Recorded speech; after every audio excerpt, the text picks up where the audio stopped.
अरे रुकिए रुकिए रुकिए, कहाँ स्क्रॉल कर रहे हैं? स्क्रॉल बिल्कुल भी नहीं करना है, अंत तक वीडियो जरूर देख के जाना है क्योंकि बहुत इंपॉर्टेंट है। आप सीटेट की प्रिपरेशन कर रहे हैं ना, तो सीटेट की प्रिपरेशन के लिए पीवाईक्यू बहुत इंपॉर्टेंट है।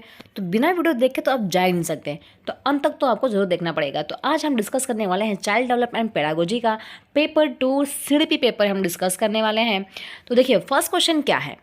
The directions and the sequence of development are similar for every child, but each child develops at her own rate. Which principle of child development does this illustrate? देखिए हर एक बच्चे का एक development का sequence होता है, ये बात तो सही है, ओके। बट हर एक बच्चे का डेवलपमेंट अलग अलग रेट में होता है, किसी का ज़्यादा होता है, किसी का कम होता है, किसी का 5 साल में अच्छा ग्रोथ हो जाता है, किसी का 10 साल में भी अच्छा ग्रोथ नहीं होता। तो ये किसके वजह से होता है? डिसकंटिन्यूटी, लीनियरिटी, या फिर यूनिफॉर्मिटी, या फिर इंडिविजुअलिटी। तो बताइए आंसर। आप बिना स्क्रॉल के, आप स्क्रॉल करके जा रहे थे ना, आप आंसर बताइए जल्दी से। आता नहीं आता ना आंसर आपको?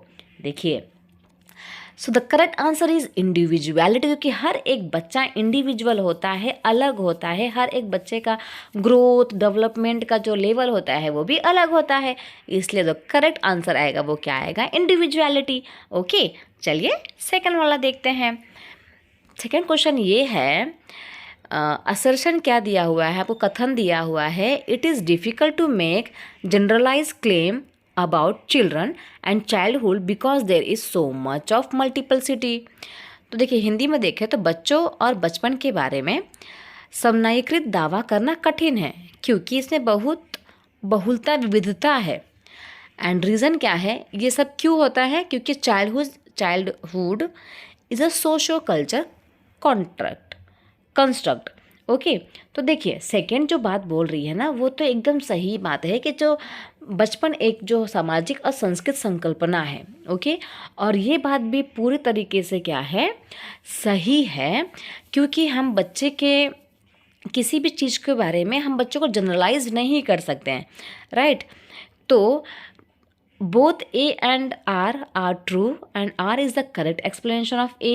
Both A and R are true but R is not correct explanation of A. A is true but R is false. Both A and R false. So the correct answer is A and R are true. R is the correct explanation of A. Okay. So the option number 1 is the correct. चलिए third की बात करें। अगर हम third की बात करें सो question क्या है, which of the following statement is the correct explanation of the process of socialisation of a child. किसी बच्चे का हमें सामाजिकरण करना है तो इसमें से कौन सा कथन बच्चे के सामाजिकरण के लिए सही होगा? Okay, so child's potential is a definite result of unfolding of genetic materials. तो चाइल्ड का जो पोटेंशियल होता है ना, ओके, तो उसमें क्या होता है कि हम बच्चे को आनुवंशिकता सामग्रियों को पोषित होने का एक निश्चित परिणाम है ये।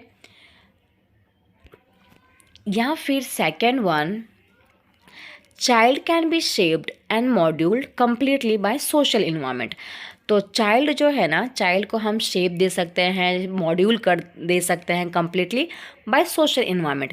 ये तो सही है, बट इन्वायरमेंट के साथ साथ एक और चीज़ है जो बच्चे के सोशलाइजेशन में बहुत ज़्यादा महत्वपूर्ण है। चलिए देखते हैं। Children's development is determined slowly by his and her destiny and neither heredity nor environment play a role.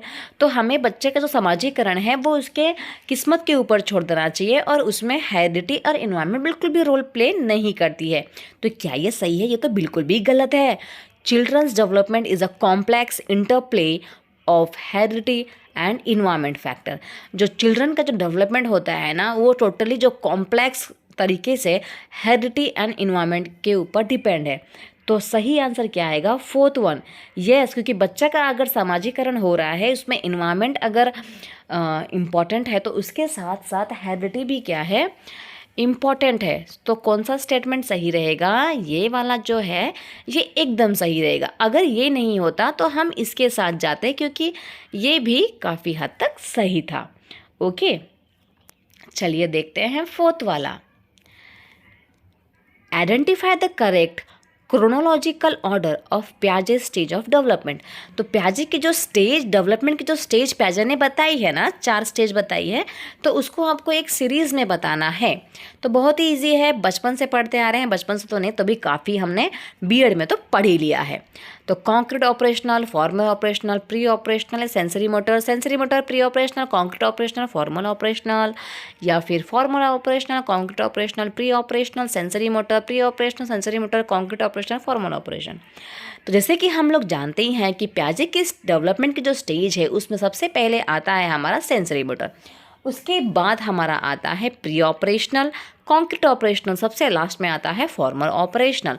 Sensory motor में आता है 0 से लेकर 2 साल तक के बच्चे, प्री ऑपरेशनल में आते हैं 3 से लेकर 7 तक के बच्चे, कॉन्क्रीट में आते हैं 7 से 11, और इसमें आते हैं 12 से 18 या 19 साल के। ये कहीं ना कहीं 1-2 साल आगे पीछे भी है, ओके, क्योंकि हर एक फिलोसोफर ने थोड़ा बहुत 19-20 का फर्क तो लगाया ही है। सो द करेक्ट आंसर क्या रहेगा? Correct answer is second one, okay. तो अगर आपको थोड़ी बहुत भी नॉलेज इस वीडियो से मिल रही है तो आप प्लीज़ चैनल को सब्सक्राइब कर लें, क्योंकि हम इस वीडियो में और इस चैनल पे प्रीवियस ईयर के क्वेश्चंस तो कंटिन्यूसली कर ही रहे हैं, उसके साथ साथ मैं आपको सीडीपी के कंटेंट के नॉलेज भी दे रही हूँ। एसएस का वीडियो हम लोग एसएस के बारे में एवरीडे हम लोग पढ़ रहे हैं, ईवीएस के बारे में पढ़ रहे हैं। तो ये जो चैनल है आपके लिए बहुत यूज़फुल होने वाला है, तो प्लीज़ चैनल को कर ले सब्सक्राइब। और देखते हैं 5th question, which of the following is a critic of Piaget's theory. तो पियाजे की थियरी में ऐसी कौन सी एक बात थी जो कि सब लोग ने क्रिटिसाइज किया, ओके। तो फर्स्ट वन इज पियाजे did not believe children to be intelligent beings. क्या पियाजे ने कभी इस बात को नहीं माना कि जो बच्चे होते हैं वो इंटेलिजेंट होते हैं? ये तो पूरी तरीके से गलत है भाई। ये तो पियाजे ने तो हमेशा बोला कि बच्चे जो है वो इंटेलिजेंट है, वो सोशल कंस्ट्रक्टिविस्ट है, right. Piaget underestimated the capacity of children in pre-operational age. Piaget did not understand children actively constructing knowledge. मैंने अभी बोला कि जो पियाजे हैं वो तो खुद बोलते हैं कि बच्चा जो है वो एक्टिवली कंस्ट्रक्ट कर सकता है अपने नॉलेज को, राइट। तो पियाजे ने तो भाई ये भी बोला है, ये इस चीज़ को भी ये मानता है। पियाजे views the process of development as a continue. पियाजे तो बोलता है कि जो डेवलपमेंट होता है वो कंटिन्यू प्रोसेस होता है, तो ये भी सही है। तो पियाजे के लिए अगर हम बात कर ले तो किस पे क्रिटिसाइज़ किया है पियाजे को, कि पियाजे जो है ना उन्होंने प्री ऑपरेशनल वाले स्टेज के जो बच्चे हैं ना उनको कुछ ज़्यादा ही अंडर एस्टिमेट कर दिया है। तो ये कथन को क्या किया गया था? क्रिटिक्स किया गया था, मतलब ये क्रिटिसाइज़ किया गया था, okay. So the option number second is the correct. तो आज के लिए इतना ही, ओके। एक दिन में हम लोग सिर्फ 5 क्वेश्चन ही करेंगे ताकि वीडियो ज़्यादा बड़ी भी ना हो और आपको ज़्यादा बोर भी ना लगे। तो मिलेंगे नेक्स्ट वीडियो में, तब तक के लिए बने रहे आई एम पॉसिबल क्लास में। Thank you so much everyone.